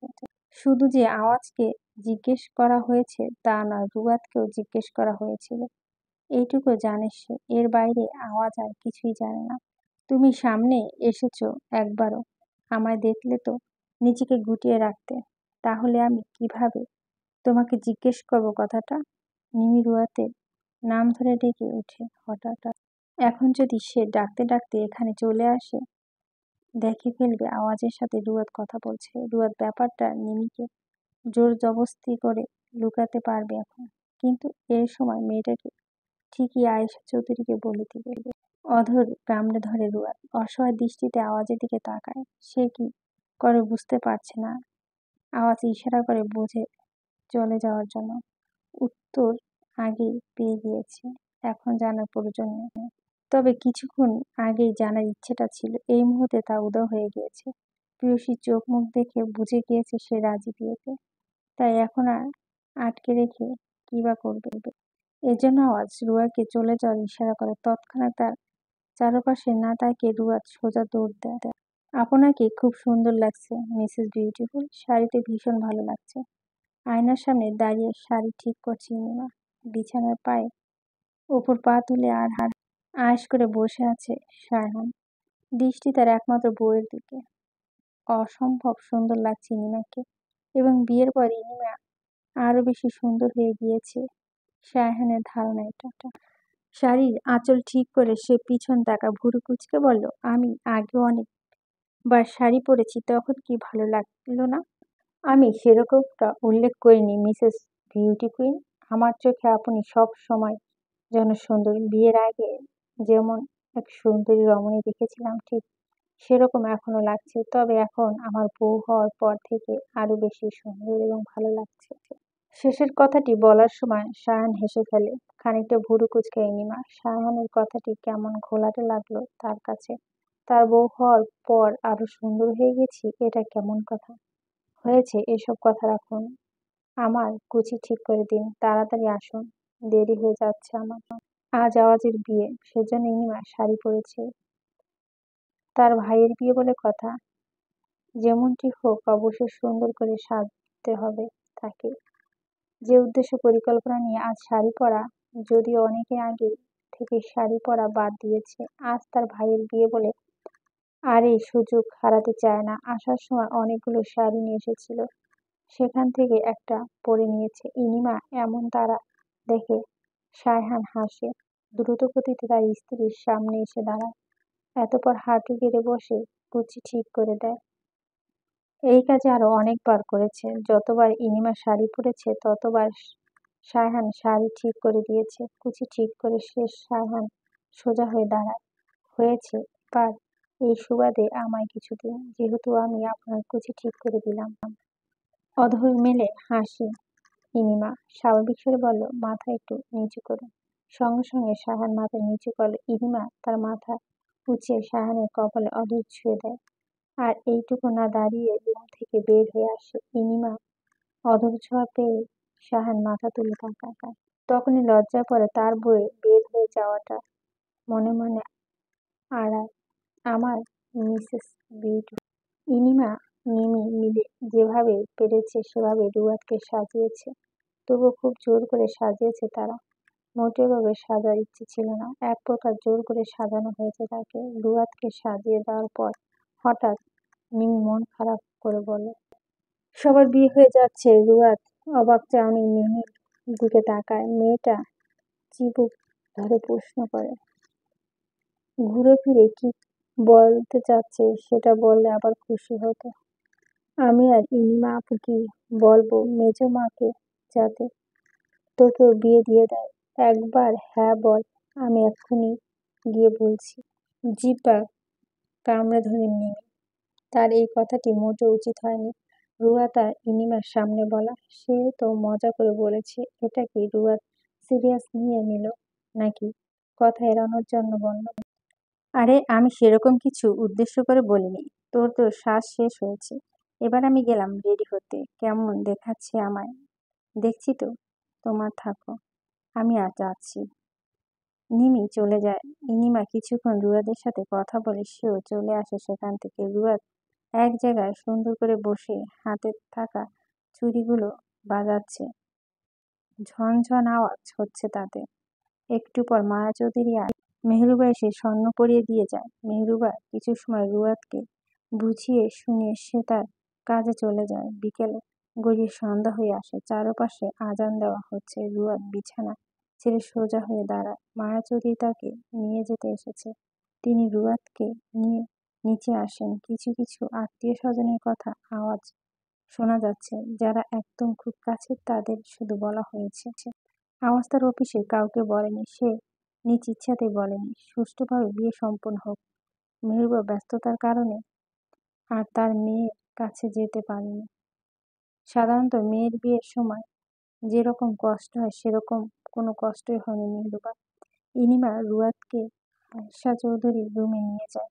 বিয়ে শেষ হওয়ার পরে আওয়াজ বাহিরে চলে আসে। আয়শা চৌধুরী পাশে বসতেই তিনি রুয়াদের চিবুক ধরে বলে, মাশাআল্লাহ, খুব সুন্দর লাগছে আমার নাত বউকে। পরক্ষণে রাহিম চৌধুরী বলল, আওয়াজ বলছিল বিয়ে করবে না। কতবার আমি বললাম, তাও বলছে করবে না, অথচ এখন সরাসরি বিয়ে করে ফেলল। রুয়াদ মুখে আঁচল দিয়ে হাসে। সে মনে হয় একমাত্র মেয়ে যে কিনা বিয়ের সময় কাদার পরিবর্তন হাসছে। আওয়াজের বাসায় ফিরতে রাত হয় একটু। জরুরি কাজে বাহিরে যেতে হয়েছিল। অবশ্য ফজলুল চৌধুরী আর মায়া চৌধুরীকে বলে গিয়েছে। তারা একদম রাজি ছিল না। পরে কথাটি শুনে রাজি হয়েছে। আওয়াজ বাসায় ফিরতে দেখে নিমা, আরহাম আর রুহান দরজার সামনে দাঁড়িয়ে আছে। তাদের মূলত ধান্দা আজ আওয়াজের টাকা দিবে, তারপর রুমে ঢুকবে। অনেকক্ষণ যাবৎ এক প্রকার ঝগড়াঝাটি করা আওয়াজ তাদের দাবি করা টাকা পরিশোধ করে তবে রুমে ঢুকে। বিছানার মধ্যমণি রুয়াদ চুপিসারে বসে আছে। নতুন বিয়ে করা বউ তার। মিটমিট করে হাসে আওয়াজ। ধীর পায়ে সামনে এবার আচমকা রুয়াদের হাত ধরে টেনে তার সম্মুখে দাঁড় করায়। স্বাভাবিক স্বরে বলে, এখন আর পালাবে না। ঘাবড়ে যায় মেয়েটা। ফের আওয়াজ বলল, আগে বলো, খেয়েছো কিছু? জি। ফ্রেশ হবে না? যাও ফ্রেশ হয়ে আসো, আমি অপেক্ষা করছি। রুয়াদ ফ্রেশ হতে যায়। ইনিও একটা শাড়ি দিয়ে গিয়েছিল, সেটা পরে আবার বের হয়। আওয়াজ তার গায়ে পাঞ্জাবি হ্যাঙ্গারে ঝুলিয়ে রেখেছে। সোফার মাথা হাত দিয়ে বসে আছে। চোখ মুখ ভীষণ কুঁচকানো। রুয়াদ সামনে এগিয়ে এসে বলল, মাথা ব্যথা করছে আপনার? মাথা তুলে আওয়াজ রুয়াদের দিকে তাকায়। মেয়েটা হাত টেনে ধরে তার পাশে বসায়। এক হাত জড়িয়ে ধরে বলল, কিছু কথা বলবো, মনোযোগ দিয়ে শুনবে। সর্বোত্তম কথা, তোমাকে আমি ভালোবাসি। আজ কথাটি বলতে দ্বিধাবোধ কাজ করছে না, কারণ তুমি আমার বিয়ে করাবো। ভালোবাসি সেটা একদিনে না, বহুদিন বলতে পারো। আর তোমার কাছ থেকে কিছু লুকাবো না। সেদিন তুমি যা শুনছো সেটা সত্যি ছিল। তবে সাহেব তোমায় যা বলেছে সেটাও সত্যি। দুটোর মধ্যে কোনো ভুল নেই। আমি মারা চিন্তা ভাবনা করেছিলাম। পরবর্তী সময়ে আমি মারিনি, একদম কিছু না করে ছেড়ে দিয়েছি। এখন প্রশ্ন জাগতে পারে, কেন হঠাৎ করে বলছি? কারণ তোমার বিশ্বাস সবচেয়ে জরুরি আমার কাছে। সেই দিন তারা আমাকে মেরে ফেলার প্ল্যান করছিল। ভবিষ্যতে এমন হবে, হুট করে মেরে ফেলছে। শায়দ বলছিল না, আমি নিজেকে প্রোটেক্ট করার জন্য চেষ্টা করছি। এটা মিথ্যে নয়। যদি কখনো এমন পরিস্থিতি তৈরি হয় তাহলে নিজেকে সামনে রেখো। তোমার কথা চিন্তা করে আমি সব ছেড়ে দিলাম। এবার নিজেকে বোঝানোর দায়িত্ব তোমার। শেষের কথাগুলো শুনে রুয়াদ থমকে যায়। অনাকাঙ্ক্ষিতভাবে চোখ দিয়ে পানি পড়ে কয়েক ফোঁটা। আজ যে তাকে এইসব শুনতে হবে মোটেও কল্পনা করেনি। আওয়াজ রুয়াদের চোখে পানি মুছে দিয়ে বলে, কাদার জন্য এসব বলিনি, নিজেকে আগে বুঝতে শিখো, তারপর মন খুলে কাঁদো। যদিও তোমার কান্না আমি সহ্য করতে পারি না। অন্তঃপুরা ভীষণ। আওয়াজ উঠে দাঁড়ায়। রুয়াদের জন্য কেনা গিফট বের করে তার হাতে দেয়। ভুরু কুঁচকে জিজ্ঞেস করে, এটা কি? তোমাকে যে আমি এত কষ্ট দিলাম তার জন্য উপহার বলতে পারো। আপাতত পুষিয়ে নাও, অন্যগুলো ভালোবাসা দিয়ে পুষিয়ে দিব। রুয়াদ বক্স খুলে দেখে একটা হীরের আংটি। আওয়াজ কোনো কিছু চিন্তা ভাবনা না করে রুয়াদের হাতে তা পরিয়ে দেয়। হাতের উপর ছোট ছোট চুমু খায়। রুয়াদ নিজেকে গুটিয়ে ফেলল না, বরং উল্টো চেয়ে থাকলো অনেক সময় নিয়ে। তারপর আওয়াজ মুখ খুলে বলল, তোমাকে আজ ভালোবাসার অধিকার দিবে প্রেয়সী। লজ্জা মাথায় নিয়ে নেয় রুয়াদ। আওয়াজ প্রেয়সীর কোমর জড়িয়ে ধরে, এক হাতে ঘাড়ে রাখে। নীরবতা সম্মতির লক্ষণ। আওয়াজ বুঝে গিয়েছে মেয়েটা পাতলা অধর ছুঁয়ে দেয়। তৎক্ষণাৎ মুখ সরিয়ে নেয়, বক্ষে আবদ্ধ করে নরম স্বরে বলে, ভালোবাসি তোমার প্রেয়সী, খুব বেশি ভালোবাসি তোমায়। কেটে যাবে 1000 বছর, শেষ হবে না ভালোবাসার প্রহর, সূচনা হয় নতুন এক ভালোবাসার। বহু বছর জমিয়ে ভালোবাসার পূর্ণতা পায় নতুন রূপে। উন্মাদনায় চাদরে মুড়িয়ে যায় দুজন। ঠান্ডা কনকনে একটি রাত। শীতের রাতে গুরুত্বপূর্ণ আলোচনায় ডুবে আছে চৌধুরী বাড়ি। কেউ কেউ তো খুশিতে আত্মহারা, আর কারো মনে বিষাদে ছেয়ে গিয়েছে। মন খারাপ নিয়ে ফজলুল চৌধুরী, মাহের চৌধুরী আর আওয়াজের বক্তব্যগুলো ক্রমাগত শুনে যাচ্ছে। নেই কোনো সম্পর্ক, তবু মনে কেন বারবার অহেতুক কথা ভাবছে। এটা কোনো অর্থ খুঁজে পাচ্ছে না নিমি। তার পাশেই দাঁড়িয়ে আছে রুয়াদ। জেবা, মেহেরুবা সবাইকে চা দিয়ে এক কোণায় দাঁড়ায়। মায়া চৌধুরীর শরীরটা বেশি সুস্থ না থাকায় আসতে পারেনি এখানে। আওয়াজ স্বাভাবিক স্বরে বলল, নিমি যদি কোনো সমস্যা না থাকে তাহলে কাল সে পাত্রপক্ষের সামনে যাবে। আমরা এখনই কিছু ঠিক করিনি, সব দেখে শুনে তারপর ঠিক করা হবে। নিমির সামনে যেতে তো কোনো সমস্যা নেই। কথা বলার মাঝে আওয়াজ একবার রুয়াদের দিকে তাকায়। তার প্রেয়সী ভীষণ রাগ করে আছে, এটা দেখে বোঝা যাচ্ছে। নিমির হাত কসলাতে শুরু করছে। মাহের চৌধুরী ভয়ে কিছু বলছে না, কিংবা সাহস পাচ্ছে না। তার যে এই বিয়ে করার ইচ্ছে নেই, তবে এক কথা বলার মতো সাহসও নেই তার। জেবা একটু স্বর উঁচিয়ে বলল, নিমি সামনে যাবে, ওর কোনো আপত্তি নেই। অসহায় দৃষ্টিতে নিমি তার মায়ের দিকে তাকায়। তার যে আর কিছুই বলার নেই। প্রাপ্তবয়স্ক মেয়ে, অথচ কোনো নিজের ব্যাপারে কোনো সিদ্ধান্ত নেওয়ার ক্ষমতাটুকু হয়নি। মাহের চৌধুরী আরো কিছু কথা বলে চলে গেলেন। এক এক করে সবাইকে যার মতো মতামত দিয়ে চলে গেল। রুয়াদ নিমির কাঁধে হাত দিয়ে বলল, চিন্তা করিস না, আমি ওনাকে বুঝিয়ে বলবো। আর এখন তো কিছু ঠিক হয়ে যাচ্ছে না, তাই না? রাত হয়েছে অনেক, শুয়ে পড়, কালকেরটা কাল দেখা যাবে। নিমি মাথা নেড়ে চলে যায়। তার এসব নিয়ে কথা বলতে ভালো লাগছে না। যেখানে তার কথার কোনো মূল্য নেই, সেখানে কথা বলে কোনো লাভ আছে কি? শীতের রাতে সবাই আগে আগে খেয়ে ফেলেছে, তাই বেশিক্ষণ কাউকে অপেক্ষা করতে হয়নি। খাবার পর আলোচনায় বসেছিল সবাই। আলোচনার শেষে সবাই এক এক করে রুমে চলে গিয়েছে, তবে আওয়াজের উপর অভিমান করে রুয়াদ রুমে যায়নি। প্রথমত নিমির ব্যাপারে আওয়াজের এইরূপ বক্তব্য, দ্বিতীয়ত কোনো একটা ঝামেলা নিয়ে রুয়াদের এত অভিমান।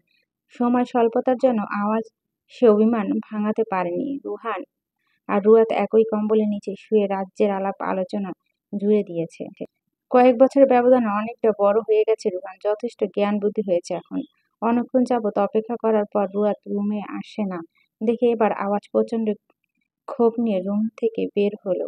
প্রতিদিন এই এক কাহিনী, ভালো লাগে না আর। মেয়েটা বড় হয়েছে অথচ এখনো পাগলামি কমেনি। গায়ে চাদর পেঁচিয়ে আওয়াজ বের হয় রুম থেকে। রুহানের রুম থেকে রুয়াদ গলার স্বর আসতে দেখে সেই দিকটা পা বাড়ায়। তার ধারণা ভুল হয়নি, রুয়াদ রুহানের সাথে হাসছে কথা নিয়ে। নিজের রাগ নিয়ন্ত্রণ করে আওয়াজ বলল, রুয়াদ মাথা ব্যথা করছে ভীষণ, 1 কাপ কফি বানিয়ে দিবে? শতরাগ অভিমান করার পরও এই সামান্য নরম স্বরে কথা শুনে রুয়াদের বক্ষে বিভাজন কেঁপে উঠল। কেমন বিধ্বস্ত দেখাচ্ছে আওয়াজকে। রুয়াদের মায়া হলো। সে আর 1 মিনিটও শুয়ে থাকতে পারল না। হুড়োমুড়ো করে উঠে পড়ল, গায়ে থাকা চাদর ভালো করে টেনে নিল। কোনো রকম কথা না বলেই বের হয়ে গেল রুম থেকে। সে মূলত কফি বানাতে যাবে এখন। লোকটির উপর যতই অভিমান করে থাকুক না, আবদার ফেলার মতো ক্ষমতা তার নেই। আওয়াজ মুচকি হেসে রুমের লাইট বন্ধ করে বলল, আমার একমাত্র শালাবাবু, এখন তোমার ঘুমানোর সময়। ঘুমিয়ে যাও, বেশি রাত জেগো না, বুঝেছ?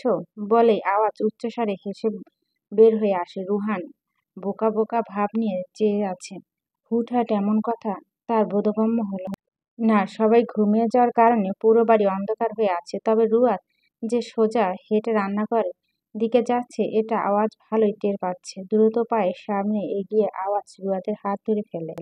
কোনো কিছু বলার প্রয়োজন না নিয়ে কোলে করে রুমে নিয়ে আসে। রুমে এসেই রুয়াদকে নামিয়ে দেয় কোল থেকে। কিছুটা রাগ করে রুয়াদ বলল, আমায় কোলে নিয়েছেন কেন? বাচ্চা মনে হয়।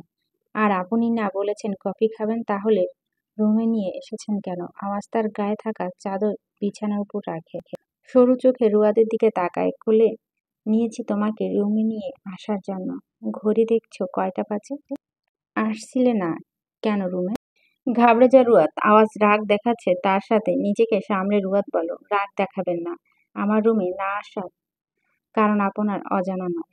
স্বাভাবিক স্বরে আওয়াজ বলল, সেসব বাদ দাও, এখন তাড়াতাড়ি আমায় জড়িয়ে ধরো। ঠান্ডা লাগছে ভীষণ। সরুন, আমি রোহানের কাছে যাব।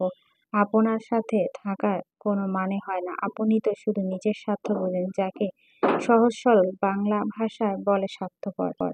আওয়াজ হেসে দেয় রুয়াদের এমন কথা শুনে। কি কারণে রুয়াদ এমন রাগ করেছে এটা বুঝে গিয়েছে। মেয়েটা রুম থেকে বের হওয়ার আগে পেছন থেকে গিয়ে জড়িয়ে ধরে কাঁধে মাথা রেখে বলে, তুমি জানো না তোমার ওপর আমার অধিকার বেশি? রাগ করা ভালো, তবে সেটা সব সময়ের জন্য না। কিছু কিছু সময় রাগ করার আগে অবশ্যই বুঝে শুনে করতে হবে। আমি দেখেই তো তুমি সারাদিন রাগ করতে পারো। অন্য কেউ হলে হিতের বিপরীত হয়ে যেত, বুঝছো আমার প্রেয়সী? পুরো কথাটা শুনে রুয়াদ পেছনে ফিরে আওয়াজের দিকে তাকায়। আর রাগ করাটা অস্বাভাবিক নয় কি? সেটা একবার বলিনি। সারাদিন আমার প্রেয়সীকে সময় দিতে পারি না। সে তার মতো একা একা দিন কাটায়। ইভেন কল দিয়েও খোঁজ নিতে পারি না। এই ব্যাপারে যদি রাগ করো তাহলে খুব বড় একটা সরি। তুমি তো জানো সবটা, আর জেনেও রাগ করছো প্রেয়সী? এত অবিচার করছো আমার উপরে? রুহা শেষ কথা শুনে খানিকটা হেসে ওঠে। এই তো আজ ঝাপটে ধরে আছে, আবার এসব বলছে। এখন তো মনে হচ্ছে আওয়াজ অবিচার করছে রুয়াদের উপর। নিজেকে ছাড়ানোর জন্য রুয়াদ বলল, হয়েছে, এবার তো ছাড়ুন আমায়। রাত অনেক হয়েছে, ঘুমাতে হবে। আমাকে দেখলে তোমার ঘুম আসে, কিন্তু আমার তোমাকে দেখলে বড্ড ভালোবাসতে ইচ্ছে করে। আওয়াজ রুয়াদের থেকে সরে আসে, চুপচাপ বিছানায় গিয়ে শুয়ে পড়ে। রুয়াদ এক জায়গায় দাঁড়িয়ে থেকে দেখে যাচ্ছে সবটা। তাড়াতাড়ি বুকে আসে রুয়াদ। ভীষণ শীত করছে, আর শীতের রাতে একা দাঁড়িয়ে থাকতে হয় না। অবশ্যই বরকে জড়িয়ে ধরে একটা দুরন্ত ঘুম দেওয়া উচিত। রুয়াদ হকচকিয়ে যায়। মুহূর্তের মধ্যে আবার ফোঁস করে নিঃশ্বাস ছাড়ে। এসব কথা আওয়াজ আজ আর কাল বলেনি। সে 4 বছর ধরে রুয়াদ এসব শুনে আসছে।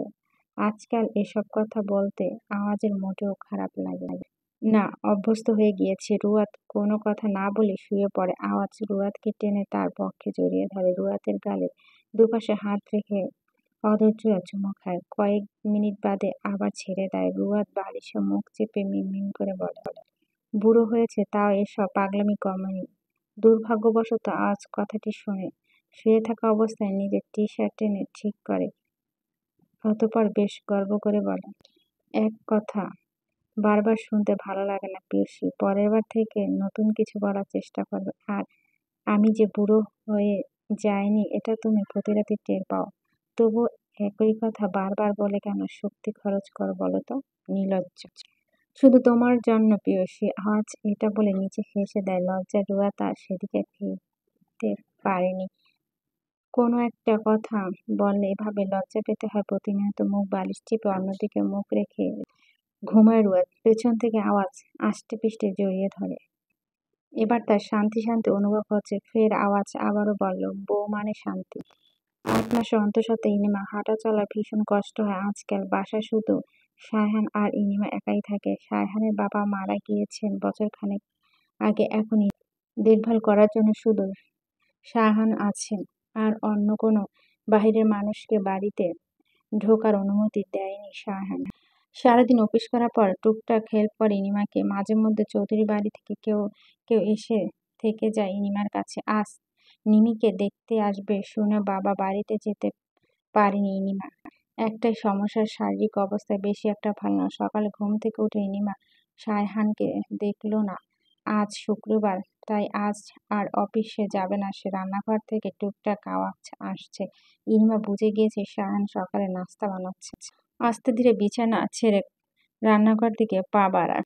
তার ধারণা ভুল হয়নি। সায়হানের পরোটা ভেজে তুলে রাখতে অন্য পাত্রে। সায়হানের পিঠে হাত রেখে দুর্বল স্বরে ইনিমা বলল, তুমি এত কষ্ট করতে গিয়েছো কেন? আমি তো করতে পারতাম। তুমি সরো, আমি করছি। আমি কষ্ট করছি যেন আমার বাবু আম্মু কষ্ট না হয়। তুমি বিশ্রাম করো, এদিকটায় আমি সামলে নিতে পারবো। মিসেস বিউটিফুল, যেটুকু করেছো এখন এটা রাখো।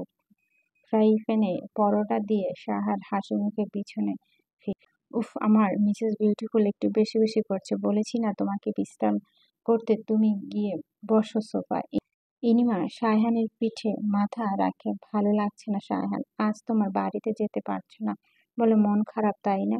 মন খারাপ করো না। আমার বাচ্চাটা একবার পৃথিবীতে আসলে তুমি যে বাড়িতে সারাক্ষণ আসা যাওয়া করো, আমি কিচ্ছুটি বলবো না। আমি এই কাজটা শেষ করে আসছি, তুমি গিয়ে বসো, তারপর একদম মন ভালো করে দিব। সাহান কাজের ফাঁকে টুক করে চুমু খায় ইনিমার গালে। বউকে একটু হাসি খুশি আর ভালো রাখার চেষ্টা চালিয়ে যাচ্ছে। ইনিমা হেসে মাথা দুলিয়ে চলে আসে সেখান থেকে। গাঢ় খয়েরি রঙের শাড়ি রুয়াদ মিনিকে পরিয়ে অনেক যুদ্ধ করে। মা বাবার সামনে একদম ভদ্র সুশীল মেয়ে, অথচ রাগ দেখায় রুয়াদের সাথে। মেহরুবা একটা শাড়ি দিয়ে গিয়েছিল নিমি পরার জন্য, সেটা এক প্রকার যুদ্ধ করে নিমিকে পরিয়েছে। মোটামুটি হালকা করে সাজিয়ে দিয়েছে তাকে। পাত্রপক্ষের লোকেরা চলে এসেছে কিছুক্ষণের মধ্যে। আওয়াজ রুয়াদকে ডেকে নিয়ে যায়। তার ফোন খুঁজে পাচ্ছে না বলে। এইসব ব্যাপারে খুব বিরক্ত লাগে রুয়াদের। বিয়ে হওয়ার পর থেকে আওয়াজ বড্ড ছন্নছাড়া হয়ে গিয়েছে। আগে সে মোটেও এমনটা করতো না, বরং নিজের দরকারি জিনিসপত্র গুছিয়ে রেখে দিত। আপনি ফোন খুঁজে পাননি, এটা আমি কিভাবে খুঁজে দেব বলুন? কতক্ষণ আগে ডাকাডাকি শুরু করেছেন, সবাই শুনে কি বলবে?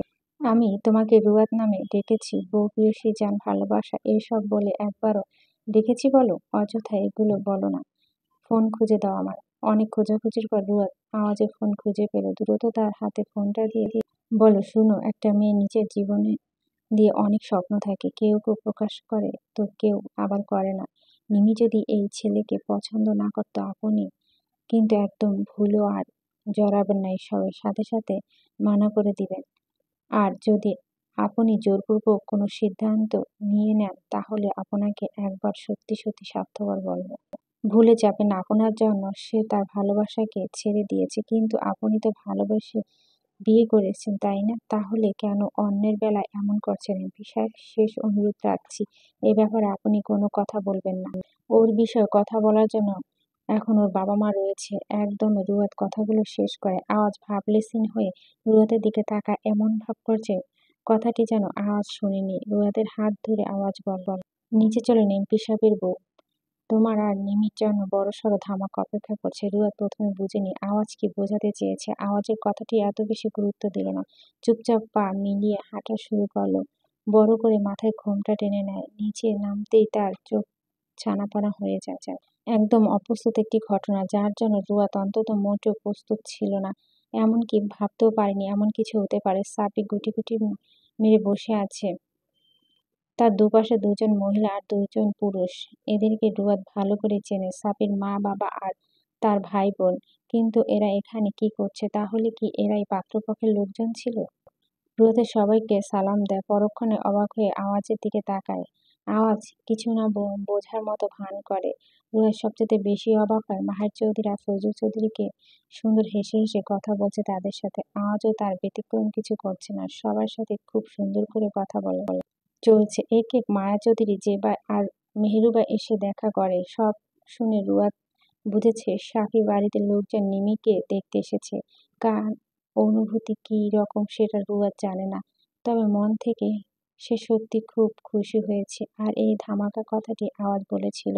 এবার বুঝছে রুয়াদ, আওয়াজ তাহলে রুয়াদের কথা ফেলে দেয়নি। আবার ফজলুল চৌধুরী আর মাহের চৌধুরী কাণ্ডে বেশ অবাক হয়। মানে সবাই সবটা মেনে নিয়েছে। খুশিতে আত্মহারা রুয়াদ বারবার আর চোখে আওয়াজের হাস্যোজ্জ্বল চেহারাটি দেখে যাচ্ছে। বরং চোখ বেয়ে পানি উছলে পড়ছে মিনি। এতদিন পর সাবিকে দেখে মনের মধ্যখানে এক প্রকার ঝড় সৃষ্টি হয়েছে। নিমি আর সাবিকে আলাদা কথা বলার পাঠানো হয়েছে একটা রুমে। নিমি তো কথা বলছে না, উল্টো অনেকক্ষণ যাবৎ কেঁদে চলছে। তার এতদিনের গোপন রাখা সাবির জন্য ভালোবাসা মায়া যেন একটু একটু করে প্রকাশ হয়। যাচ্ছে টিস্যু দিয়ে নিমি চোখের পানি ক্রমশ মুছে নিচ্ছে। সাপি হাত কসলাতে শুরু করে। সে জানে আজকের নিমির এই কান্নার পেছনে সেই দায়ী। তবে মেয়েটাকে বোঝাতে পারছে না সবটা। এক মুহূর্তে সব সংকোচন বোধ কাটে সাবি বলে ওঠে, আমি কি চলে যাবো এখান থেকে? নিশ্চুপ নিমি। ফের সাপি আবারও বলে, তুমি রাজি না হলে এই সম্বন্ধ এগিয়ে নিয়ে যাওয়ার মানে হয় না। নিমি কান্না থামাও আর আমাকে অনুমতি দাও কিছু বলার। আমার সত্যি তোমাকে অনেক কিছু বলার আছে। বড় বড় নিঃশ্বাস ছাড়ে নিমি। একটু দূরত্ব বজায় রেখে বসে। তার কান্না থেমে যায়, যা দেখে সাপির মন আহত হয়। নিজেকে নিয়ন্ত্রণ করে মিমি বলে, বলো কি বলবে? সাপি ঢোক গিলে এতপর বলা শুরু যখন আওয়াজ ভাই আমার সাথে দেখা করা নিয়ে তোমাকে আর রুয়াদকে মেরেছিল, তখন তোমাদের বাড়ি পাঠিয়ে দেওয়া পর আওয়াজ ভাই আমাকে দেখা করতে বলেছিল পরের দিন। আমিও দেখা করি ওনার সাথে। উনি আমাকে একদম সরাসরি বলে দিয়েছে যাতে আমি তোমার সাথে কোনো রকম যোগাযোগ না করি। আমি একদম চুপিসারে ভাইয়ের কথাগুলো শুনে গিয়েছিলাম। আমিও তখন ওনার সামনে বলেছিলাম তোমাকে আমি ভালোবাসি না। কথাটি বলার একমাত্র কারণ ছিল আমি শুধু তোমার ভালো চাই, আর সেজন্য কথাটি বলতে বাধ্য হয়েছি। আওয়াজ ভাইয়ের সামনে বলেছিলাম তোমার থেকে আমি দূরে চলে আসবো, তোমার অজান্তে হবে সেটা। ঠিক তাই করেছিলাম, যাতে কেউ আমার কারণে তোমাকে খারাপ না বলে। সবার সামনে আওয়াজ ভাই থাপ্পড় মেরেছিল তোমাকে আর রুয়াদকে, চেয়েও কিছু বলতে পারিনি। এতপর শত কষ্ট হওয়ার পরে তোমার সাথে যোগাযোগ বন্ধ রেখেছিলাম। জানো তখন আমার চারপাশটা অস্থিরতা অন্ধকার বলে আর কিছুই দেখিনি। তুমিও আমার মতো ঠিক এভাবে কষ্ট পেয়েছো জানি। আমি সেটা কষ্ট পাওয়ার কথা কপালে ছিল। আমার দুজনে পরিস্থিতির শিকার হয়ে মুখ বুজে সবটা সহ্য করেছিলাম। হঠাৎ একদিন আওয়াজ ভাই আবারও আমাকে ডেকে পাঠায়। আমিও দেখা করতে যাই। তারপর উনি আমাকে সবটা বুঝিয়ে বলেন ওনার কথায় সম্পূর্ণ যুক্তি রয়েছে, আমরা সমবয়সী। তোমার বয়স যা, আমারও ঠিক তাই। এখন সবেমাত্র এইচএসসি দিয়েছি। আমরা ইনকাম করার কোনো সোর্স ছিল না, আর সে বয়সে কোনো ভালো চাকরিও পাওয়া যায় না। তোমার সাথে তখন আমার বিয়ে হলে কে আমাদের সংসার চালাতেন? আমার বাবা ভাই। এইসব কথা আওয়াজ ভাই আমাকে বুঝিয়েছে। আমি তখনই সবটা বুঝি। উনি বলেছেন এমনভাবে নিজেকে তৈরি করো যাতে তোমাদের পরিবার কখনো না বলে আর তোমার জন্য আমি ঠিক ছিলাম। আওয়াজ ভাই নিজে ঠিক করেছেন, তবে তোমাকে জানাতে মানা করেছিল। আমিও ওনার কথা মেনে চলছি, তাই আজ এখান পর্যন্ত আসতে পেরেছি। আওয়াজ ভাই কাল কল দিয়ে বলল আমার বাবা মা ভাই বোনকে নিয়ে তোমার দেখতে আসার জন্য। সবাইকে বলার পর তার একমত রাজি হয়ে যায়। আর আজ যে আমার আসবো এটা এক প্রকার উপহার হিসাবে রাখা হয়েছে তোমার জন্য। তোমার বাবা মা সবাই রাজি। এখন যতটুকু সামর্থ্য আছে তা দিয়ে অন্তত তোমাকে কারো ভরসায় চলতে হবে না। তুমি একজন দায়িত্ববান পুরুষের যোগ্য বউ হবে। দিন শেষে আমিও চিৎকার করে বলতে পারবো আমি সেই পুরুষ যে কিনা প্রেমিকার জন্য আজ প্রতিষ্ঠিত হতে পেরেছি। একবার সম্পূর্ণ কথাটা পরিষ্কার হয়ে গেল নিমির কাছে। আওয়াজের ওপর তার আর কোনো চাপ অভিমান নেই। সে তো ভালোর জন্য নিমি আর সাপিকে আলাদা করেছিল, না হলে কি তারা দুজন দুজনের মর্ম বুঝতো? আর তাতে শেষ পরিণত এত বেশি সুন্দর হতো। নিজের সব রাগ অভিমান ছেড়ে নিমি সাপির হাতে মাথা রেখে কেঁদে দেয়। এত এত সুখের মাঝেও তার ভীষণভাবে কান্না পাচ্ছে। তবে এ কান্না নেই কোনো দুঃখ, আছে শুধু একলা সুখ আর সুখ। তোমাকে আবারও পাবো ভাবিনি, ঠিক এভাবে পেয়ে যাব কখনো কল্পনাও করিনি। সেই মুহূর্তে মনে হয়েছিল তো বোধহয় শেষ এখানে, শেষ থেকে আবার শুরু হয়েছে এখানে। সাপি অদর মেলে হাসে, নিমি হাতে অদর ছুঁয়ে দেয়। এবার বলো বিয়ে করবে তো আমায়? না হলে কিন্তু তুলে নিয়ে বিয়ে করে ফেলবো শ্বশুর শাশুড়ি অনুমতি নিয়ে। নিমি দুবার মাথা না ঝাঁকায়। তার অদ্ভুত রকম শান্তি লাগছে। নতুন করে যে আবার ভালোবাসা ফিরে পাবে এটা একেবারের জন্য ভাবেনি।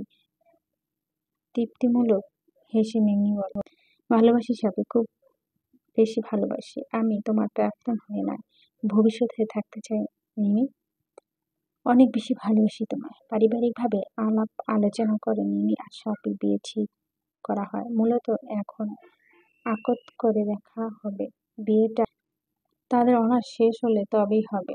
মাহের চৌধুরী ভীষণ সুখী হয়, বাড়ির প্রত্যেকটা সদস্য খুশি হয়ে এমন সংবাদে। তারপর নিমি আর সাপি ভালোবাসায় পূর্ণতা পায়। সবশেষে নিমি কৃতজ্ঞতা প্রকাশ করে আওয়াজের প্রতি।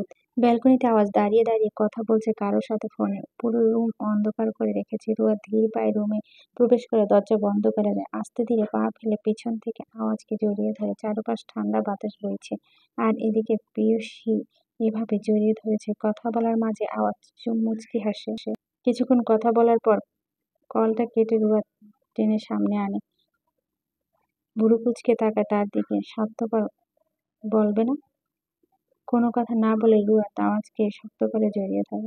বলবো না, কারণ আপনি সেরকম কোনো কাজ করেননি। এত রূপ নারী। আমি বলেছিলাম নারী ভয়ঙ্কর প্রেয়সী। আজ মিলে গেল। রুয়াদ মাথা তুলে আওয়াজের দিকে তাকায়। দাড়ি ভর্তি দুগাল চেপে ধরে।